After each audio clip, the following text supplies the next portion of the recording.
Olá, tudo bem? A partir de agora começa mais um Universiência, um programa feito por TVs e instituições públicas de ensino superior nordestinas.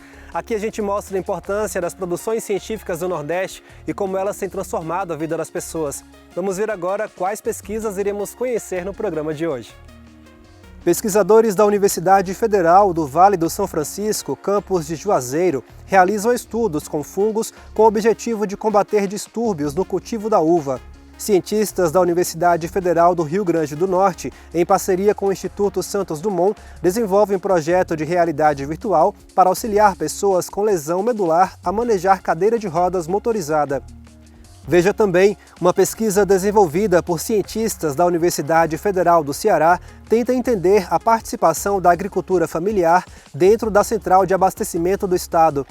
E ainda, em comemoração aos 5 anos do Universiência, nós vamos revisitar uma pesquisa da Universidade Estadual do Piauí, que desenvolveu um creme à base da folha de caju para aliviar dores de tendinite. Tudo isso e muito mais você confere agora no Universiência.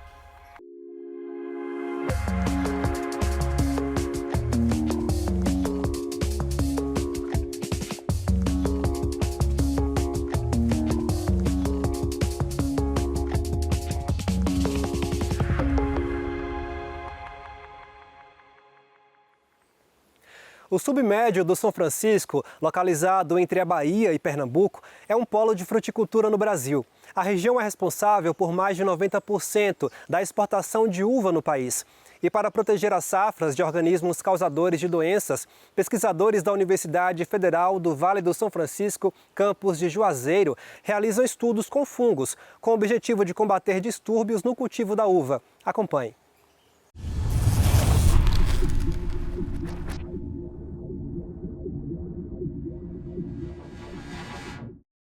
Das cavernas de Goiás ao Laboratório de Microbiologia da Universidade Federal do Vale do São Francisco. Esse é o caminho percorrido por fungos para o desenvolvimento de uma pesquisa. O estudo é resultado da parceria entre a Univasf e a Universidade Federal de Goiás e pode ajudar os produtores de uva da região a reduzirem as doenças que causam a perda da safra e o uso de agrotóxicos. Segundo uma pesquisa feita pela Embrapa sobre o manejo de fungo, esses organismos se adaptam às diversas condições ambientais e se espalham de forma rápida. A pesquisa desenvolvida pelo aluno de Ciências Biológicas da Univasf, Daniel Farias, com orientação da professora doutora Virgínia Svedesi, tem como objetivo estudar o fungo Olasio diploidea, uma espécie causadora de doença nas plantas, também chamado de fitopatógeno. O estudo busca encontrar meios orgânicos para substituir o uso de agrotóxicos e defensivos agrícolas no combate ao fungo nas plantações de uva do Vale do São Francisco. Os defensivos agrícolas, esses químicos, eles acabam tendo algum impacto, desequilibrando esses ecossistemas. E, consequentemente, você tem um custo elevado, uma perda elevada nesses processos, e a diversidade é muito prejudicada. No laboratório, a equipe prepara 2 placas, uma com o fungo que ataca as culturas de uva e a outra com o responsável por eliminar o fungo que afeta as lavouras. Ao todo, foram realizados testes com 60 fungos de gêneros diferentes para descobrir qual tem mais força para combater a espécie que prejudica a uva. O fungo utilizado no controle biológico quer dizer que a gente não vai utilizar esse agrotóxico no meio ambiente e vai utilizar do que já acontece na natureza, que é nada mais que um fungo chamado de antagonista, que vai controlar, competir por espaço contra outro chamado de fungo fitopatógeno. Caio é voluntário na pesquisa e trabalha com outras formas de combate entre os fungos, na busca pelo desenvolvimento dos defensivos orgânicos. Minha pesquisa ela analisa o confronto direto entre um fungo e outro. Então, o que é que acontece? Geralmente a gente inocula um fungo na mesma placa de Petri que o outro e aí a gente analisa durante 7 dias esse crescimento. E um fungo ele vai crescer em direção ao outro, eles são inoculados em posições opostas. E aí um cresce em direção ao outro. E aí quando eles entram em contato, eles podem estar ali competindo entre eles. Os resultados encontrados até o momento são superiores a 60% de inibição do fungo fitopatógeno. que, aliado ao sistema imunológico da planta, pode combater o fungo causador de doença nas uvas. Ele vai conseguir inibir ali a progressão da infecção fúngica na fruta ou na hortaliça. Fora do muro da universidade, a pesquisa pode ajudar os produtores do Vale do São Francisco a reduzir a perda nas safras e garantir a qualidade das frutas. Para o produtor de uvas Vinícius Barbosa, o uso de agrotóxicos pode prejudicar o cultivo. O uso excessivo de químicos e demasiado, onde vai gerar um acúmulo de alguns metais pesados na gema da uva, ocasionando a falta de vigor, a falta de vinga, ou seja, a gente poda e ela não vem como esperado, justamente pelo acúmulo desses metais pesados ou do uso excessivo desses químicos. No próximo bloco você vai conhecer um jogo de realidade virtual que auxilia pessoas tetraplégicas a manejar cadeira de rodas motorizada. O intervalo é rápido, a gente volta já já.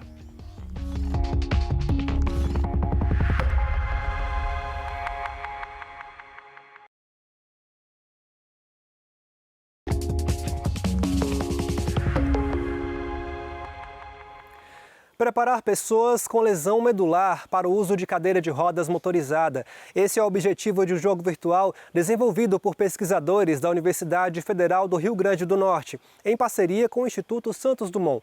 O projeto reproduz uma pista virtual com obstáculos, onde pessoas com tetraplegia podem praticar o controle da cadeira de rodas a partir do manejo de um joystick, um controle remoto adaptado, equivalente ao dispositivo eletrônico utilizado para mover a cadeira. Vamos conferir.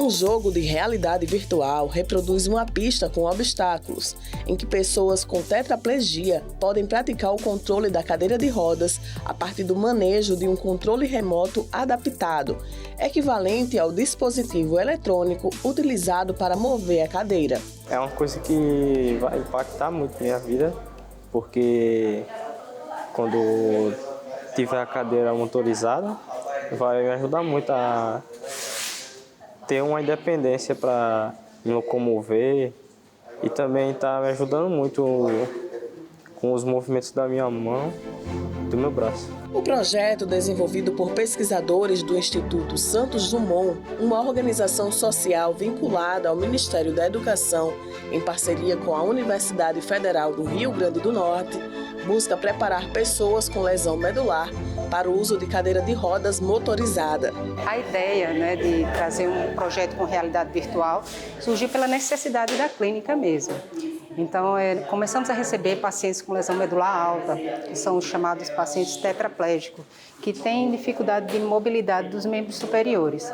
São pacientes que, para ser mais independentes, precisam manejar uma cadeira de rodas motorizadas. E essa cadeira de rodas, ela precisa de um joystick para mexer essa cadeira de rodas. E aí a gente pensou juntar essa necessidade da clínica com a pesquisa e desenvolver jogos de realidade virtual justamente para que o paciente pudesse treinar utilizando joystick, simulando uma cadeira de rodas. A gente tem um joystick, Aí o joystick ele conecta no celular ou pode ser no computador também pelo Bluetooth. Então ele está pegando o sinal a todo momento e enviando via Bluetooth para o celular. Aí no computador, no caso no celular, ele pega esse sinal e ele processa e entra no jogo. Aí com o jogo, então, quando mexe para a direita, ele entende que vai mexer para a direita. Para a esquerda, para frente, para trás, para trás. Então, basicamente, é assim que funciona. Aí o jogo ele foi desenvolvido em Unity, que é uma plataforma para desenvolvimento de jogos. Só que ele tem todo esse pacote, onde você consegue receber os dados via Bluetooth, você pode receber os dados via USB. Então isso facilita bastante. E a ideia foi desenvolver esse sistema computacional, onde a gente pode trazer, montar um ambiente mais próximo do real e esse paciente poder fazer esse treinamento, porque às vezes a cadeira de roda chega, ele se sente inseguro para usar, é uma cadeira de roda que tem um custo mais alto, para o SUS, e se ele não conseguir se adaptar bem, essa cadeira de roda acaba ficando em desuso. A gente fez o registro de software já do dispositivo, tá toda a equipe, inclusive o Instituto Santos Dumont e o UFRN, já que é uma coisa desenvolvida aqui. E aí, por enquanto, está assim. Aí, futuramente, agora a gente vai começar a fazer umas coletas mais rigorosas, onde a gente pode ter uma coleta do quanto tempo que ele demora. Igual agora ele consegue ter quanto tempo que ele demora no trajeto todo, né? Do início ao fim. E também ele consegue ter um feedback de quantas vezes ele saiu fora da pista. A gente tem observado que o uso do joystick tem levado à ativação muscular de outros grupos musculares, fazendo com que ele tivesse ganho de coordenação motora, destreza, e aí a gente adotou esse sistema para a nossa intervenção, nossa reabilitação. Atualmente em fase de testes, além de possibilitar que o paciente seja treinado para comandar a cadeira de rodas motorizada, os pesquisadores também apontam o potencial para favorecer a ativação muscular dos membros superiores, permitindo que o paciente alcance outras atividades funcionais. Ainda está em fase de melhorias, então não é uma coisa que a gente concretizou ainda, né? Porém, isso aqui para mim é muito gratificante, então saber que eu estou conseguindo ajudar ele, que um dia ele possa utilizar a cadeira motorizada de uma forma melhor, me é gratificante. A gente está com a ideia de tornar isso aqui um produto, né? Então a gente está tentando abrir uma startup para justamente tornar isso aqui um produto e levar mais de pessoas possível. Só que a gente tem toda essa fase de validar o produto, né? De ver se realmente aquilo está funcional e se realmente é aplicado por muitas pessoas. Acredito que seja um piloto, né, a porta de entrada para que a gente possa pensar, então, em melhorar a coordenação motora até para as cadeiras de rodas manuais mesmo, para que a gente possa utilizar como uma ferramenta de ganho funcional para escovar os dentes, pentear os cabelos, atividades da vida diária, simulando um ambiente real.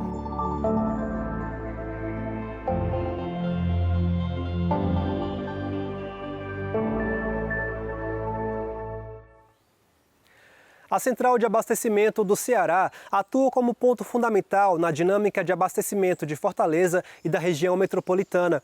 Um estudo realizado na Universidade Federal do Ceará conseguiu identificar as origens dos principais produtos comercializados no local e também os desafios enfrentados pelas centrais de abastecimento. Agora, eles tentam entender a participação da agricultura familiar dentro da Ceasa. Acompanhe na reportagem a seguir.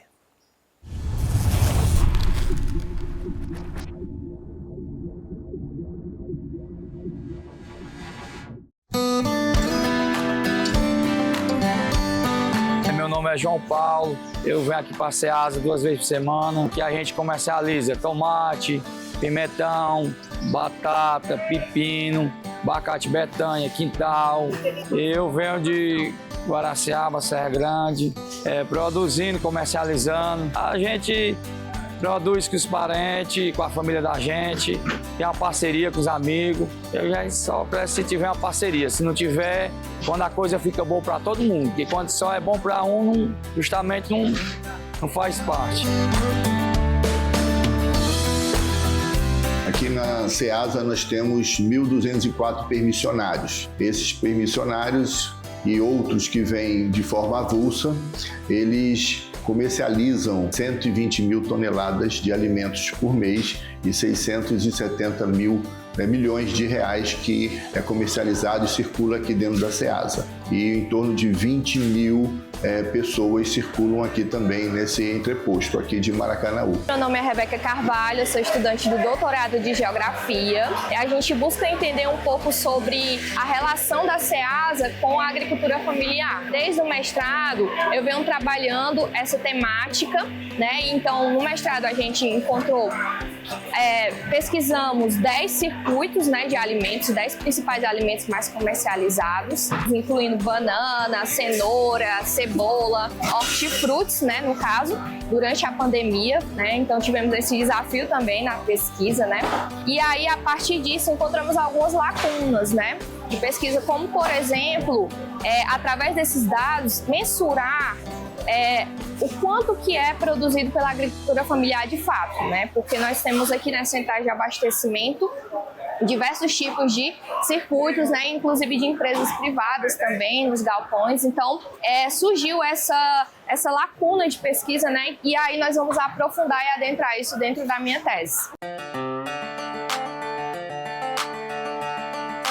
nós temos mais de uma central de abastecimento no contexto cearense, então a gente tem Tianguá, a gente tem mais de uma central de abastecimento, e aí ela vai pensar esse movimento, entendendo assim alguns gargalos, entendendo como que as políticas públicas elas têm atuado, como que os governos têm se preocupado em atender uma demanda que é do agricultor familiar, mas que obviamente recai diretamente em como as famílias estão se alimentando dessa produção, como que esse alimento tem chegado, o preço, né, os valores com os quais os produtores conseguem fazer com que esse alimento chegue e, sobretudo, pensando do ponto de vista da sustentabilidade e da qualidade alimentar. Será que a gente tem dado conta, por exemplo, do ponto de vista agroecológico, de uma agricultura familiar vinculada a essa produção de alimentos saudáveis? Será que a gente está tendo acesso em larga escala? Qual é o alcance dessa produção alimentar saudável? Nós queremos incentivar cada vez mais a participação da agricultura familiar. A SEASA é uma vinculada da Secretaria de Desenvolvimento Agrário, então a gente tem todo o interesse de trabalhar. Nós temos um galpão aqui destinado para a agricultura familiar. Isso vai estar linkado também com todo um processo de segurança alimentar e da venda de alimentos saudáveis aqui para a população do Ceará. A própria central de abastecimento também está nessa empreitada, né, de levantamento de dados mais precisos sobre a agricultura familiar. Conforme o diretor, e aí nós concordamos, né, há uma espécie de pulverização, né, dessa agricultura e, obviamente, outras camadas de discussão que envolveriam aí um montante maior de investimento, né, para que esse agricultor familiar ele fosse melhor assistido e, consequentemente, pudesse avançar na produção e, sobretudo, no que diz respeito à circulação, né, aos fluxos, a completude desses circuitos espaciais produtivos do ponto de vista dessa agricultura familiar. Ao final do doutorado, a gente espera contribuir com políticas públicas que possam melhorar o acesso desses produtores, né?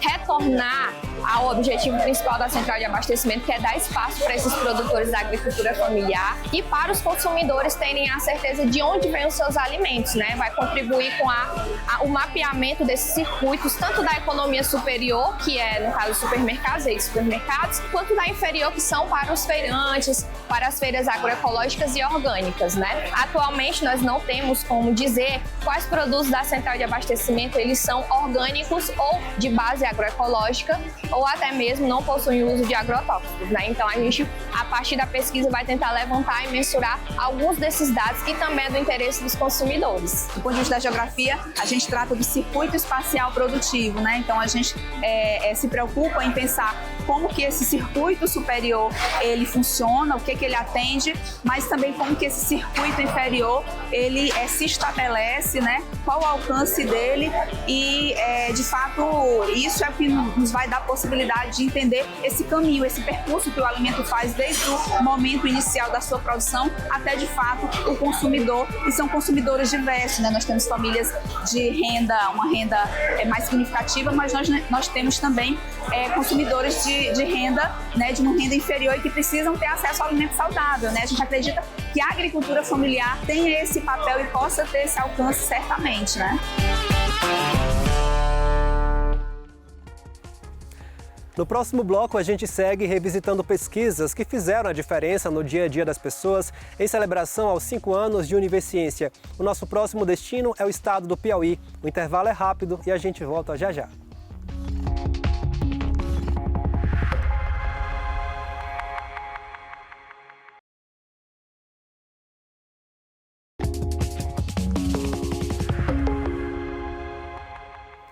O Univerciência continua celebrando seus 5 anos de popularização da ciência.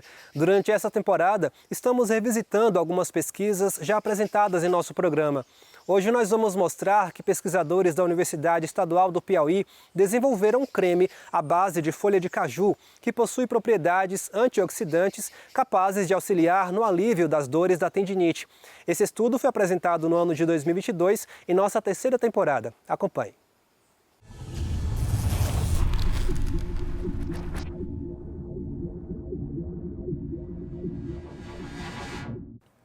Nosso projeto começou no 2º semestre de 2020 e ele teve como objetivo desenvolver um creme que tivesse eficácia no tratamento, né, de tendinite, que é uma lesão do tendão, e que fosse de fácil acesso à comunidade. Então, Bem, A tendinite, ela vai ser uma inflamação nos tendões, que é uma estrutura que liga músculos e ossos.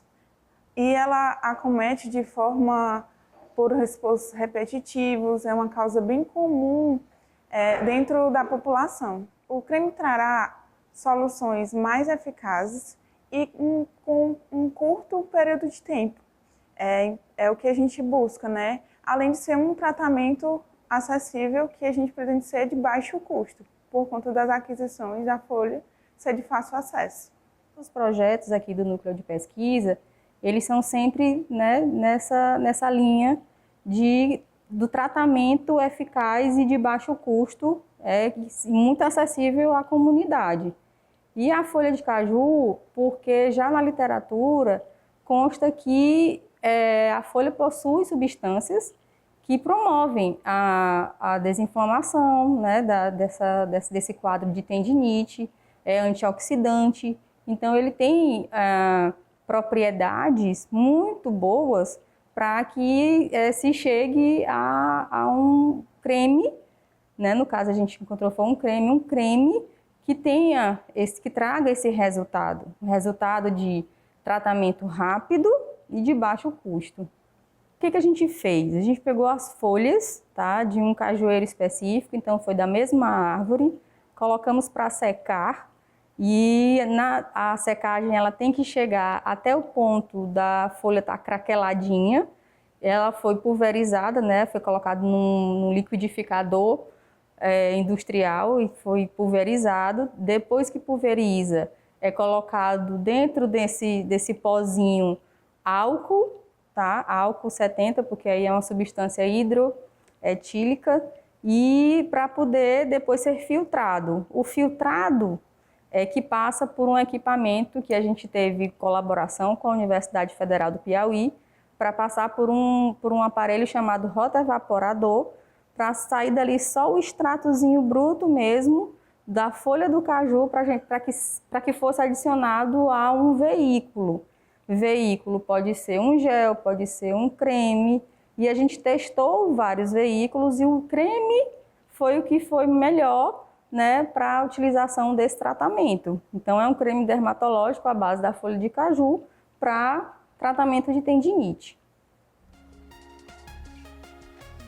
O Universiência de hoje fica por aqui. No próximo programa, traremos mais pesquisas inovadoras para a gente conhecer o que tem sido produzido nas instituições públicas de ensino superior nordestinas. Caso tenha alguma dúvida ou sugestão, envie um e-mail para universiencia@uesb.edu.br que a gente te responde em um próximo programa. Obrigado por sua companhia e até mais.